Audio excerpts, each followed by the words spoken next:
আসসালামু আলাইকুম প্রিয় দর্শক।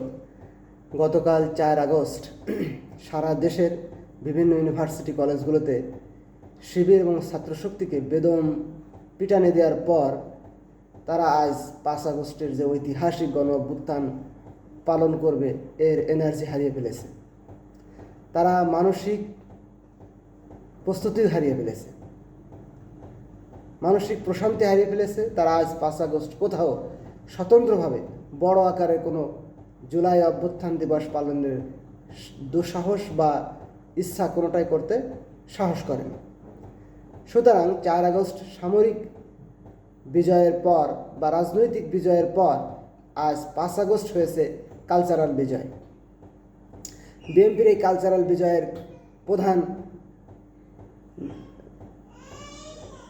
সিম্বলিক আকর্ষণ হলো রাষ্ট্রপতি কর্তৃক আয়োজিত বিদেশি কূটনীতিকদের নিয়ে 5 আগস্টের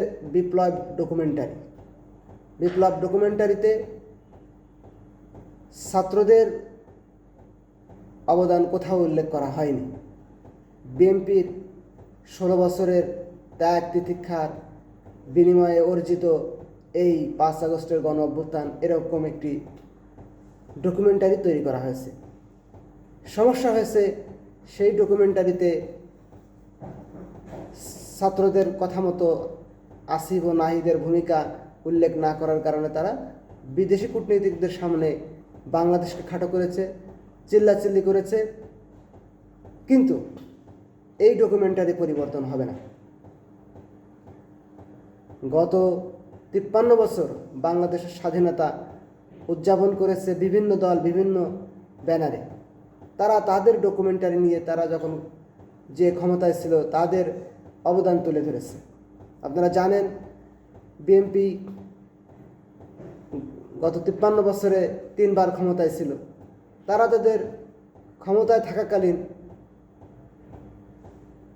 71 সালে তাদের ভূমিকা ক্ষমতায় থাকাকালীন যে 16 ডিসেম্বর তারা পালন করে বা করেছে, এখানে তো শেখ মুজিবের ভাষণ চালায়নি।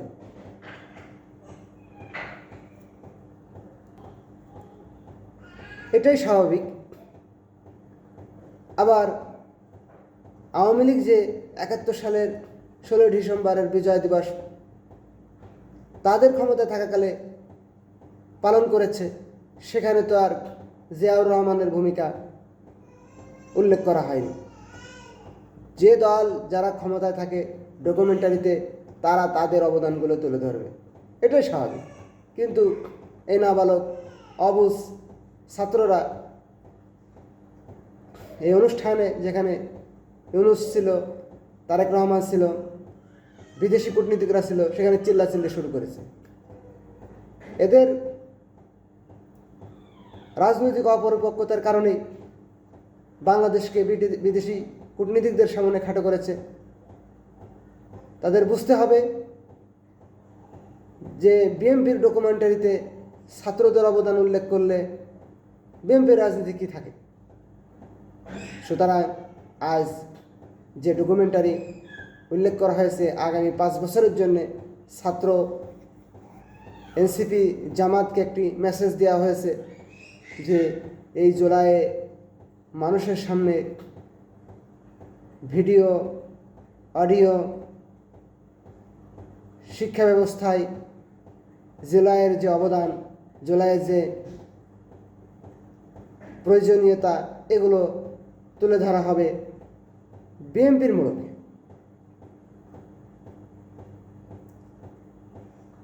সুতরাং এটাকে কারো পছন্দ হতেও পারে, নাও হতে পারে, এটাই মেনে নিতে হবে। আগামী বছর থেকে দেখবেন যে কোনো ছাত্র, কোনো জামাত, কোনো বিএনপি, এনসিপি এই ডকুমেন্টারি প্রতিবাদ করার সাহস পাবে না। এবছর এটা হজম করা হয়েছে, আগামী বছর থেকে এটাকে প্রতিহত করা হবে। এই বলে আমি আমার কথা শেষ করেছি। আখিরি দাওয়ানা আলহামদুলিল্লাহি রাব্বিল আলামিন।